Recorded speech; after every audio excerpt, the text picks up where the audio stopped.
So good morning all of you and welcome back to my channel. So this is the part 2 video of the ancient Indian history. So today we are going to discuss about the Paleolithic age, that is Pura Pashan Kal, or Mesolithic age, that is Madhya Pashan Kal. So we will understand it very nicely, okay, and I hope that tomorrow we will bring the next new topic that you will revise that. So day after yesterday I have taught you about the ancient history, how they have started, how the human evolution happened, right? So I hope you all have revised. So today we are going to start our lecture 2. So let's get started without wasting the time. So सबसे पहले एक महत्वपूर्ण तथ्य जान लेते हैं कि भारतीय पुरातत्व के जनक कौन थे. Who is the father? That is Alexander Cunningham, okay, of the Indian archaeology. So Alexander Cunningham को कहा जाता है कि भारतीय पुरातत्व सर्वेक्षण यानी ASI, ओके, ASI के कौन है पहले महानिदेशक भी वो माने जाते हैं. उसके बाद जेम्स बर्गेस और जॉन मार्शल ने भी भारतीय पुरातत्व के विकास में महत्वपूर्ण योगदान दिया है, right? James Burgess also and John Marshall also. Now we will see that पूरा पाषाण काल, what is Palaeolithic age. It developed in the Pleistocene period of the Ice Age, right? जिसमें क्या कह रहे हैं, यह मानव इतिहास का सबसे पुराना काल है जिसका विकास प्लाइस्टोसीन युग यानी हिम युग के दौरान हुआ है. इस समय मनुष्य शिकारी और भोजन संग्राहक था. वो खेती नहीं करता था बल्कि जंगलों में फल कंदमूल इकट्ठा करना था और जानवरों का शिकार करना था. उसी से उनका जीवन चलता था. तो इस काल के समय में लगभग 5 लाख वर्ष पूर्व में 10,000 ईसा पूर्व हम क्या देखते हैं, पैलियोलिथिक एज. तो मुख्य रूप से क्वार्टजाइट पत्थर जो होते हैं उसका उपयोग किया जाता है. जैसे लोग गुफाओं और चट्टानों के नीचे बने आश्रयों में रहते हैं, ठीक है. तो उस समय समाज घुमंतु था, यानी एक जगह स्थायी रूप से नहीं था. मतलब they are travellers, they are travelling one place to another place, right. So बाद के चरणों में मनुष्य ने आगे का उपयोग करना सीखा. जैसे आग का उपयोग करते हैं, वो पत्थर से पत्थर को रगड़ते हैं, stone to stone they rubbing, they begin the fire, okay. So आपस में संचार तथा संयोग की क्षमता विकसित हुई. जैसे उच्च पुरा पाषाण काल में गुफाओं की दीवारों पर चित्रकारी भी शुरू हो गई, राइट. तो पुरा पाषाण काल को 3 भागों में बांटा गया था. पहला तो था निम्न, ओके, नाउ जिसमें हैंडएक्स, क्लीवर, चॉपर जैसे बड़े पत्थरों का औजार हुआ था. क्या थे?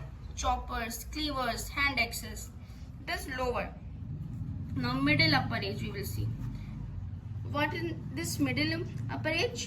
मध्य पुरा पाषाण काल, जिसमें प्लेग तकनीकी का उपयोग किया गया और छोटे तथा अधिक उपयोगी औजार बनाए गए.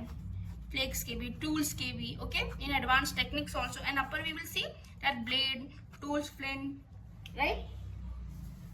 Now next we will see that the Didwana का है राजस्थान में. some important points. so बेलन घाटी उत्तर प्रदेश, चिरकिनेवा महाराष्ट्र, नर्मदा घाटी, लूनी घाटी, हिरन घाटी, पाल घाट, भीमबेटका, कालपनी, राइट. इसमें भीमबेटका अपनी गुफाओं और शैल चित्रों के लिए बहुत प्रसिद्ध है. मध्य पुरा पाषाण काल के प्रमुख स्थल कहाँ थे? संघाव गुफा, वो कहाँ पे? पाकिस्तान. और चिरकिनेवासा है, राइट. तो उच्च पुरा पाषाण काल के प्रमुख स्थल कहाँ थे? कुन्नूल गुफाएं थे, राइट. कुन्नूल गुफाएं हैं, रेनीगुट्टा है, रोहरी पहाड़ियां है, चौपानी मांडो है और खंगुई गुफा है, right. So next we will see, now we will talk about the Mesolithic age. Now we will see Mesolithic age. So यह पुरा पाषाण और नव पाषाण काल के बीच का संक्रमण है, राइट. इसका विकास होलोसीन युग में हुआ था. विच? होलोसीन. इस समय लोग ने माइक्रोलिथिक यानी बहुत छोटे छोटे पत्थर लिए थे. माइक्रोलिथिक बहुत छोटे छोटे पत्थर थे और औजारों का उपयोग भी शुरू कर दिया था, right. Advance level also, in they are gone in very advance level. और ये औजार ज्यामितीय आकार मतलब जोग्राफिकल आकार में, जैसे जियोमेट्री में हम लोग बनाते हैं उस सब आकार में होते हैं और शिकार के लिए अधिक उपयोगी थे, राइट. नाउ पशुपालन की भी शुरुआत होती है यहाँ पे.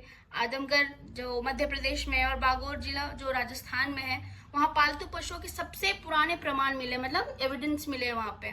तो पुरापाषाण काल के अंतिम चरण में खेती की शुरुआत भी दिखाई दी है, राइट। फिर भोग भोजन को भून कर खाने लगे, मतलब रोस्ट करके खाने लगे हैं, पका के। फिर मृतकों को दफनाने की भी परंपरा शुरू हो गई है। इस काल में शैल चित्रों का रॉक आर्ट के अनेक प्रमाण मिले हैं, राइट, जो उस समय के सामाजिक और सांस्कृतिक जीवन की जानकारी देते हैं।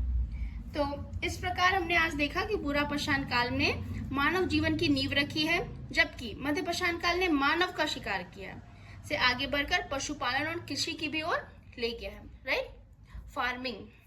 सो यही परिवर्तन आगे चलकर नवपाषाण क्रांति का आधार बनता है। So that's all for today lecture. So I hope you all get understand. So I hope you will revise this and solve the MCQ also. That is very helpful for you because ancient history में माना जाता है कि ज़्यादातर answers हमने prelims के लिए आते हैं, right? So very 1 to 2 questions very rarely that comes in mains. So okay, so thanks for watching my video. Have a nice day.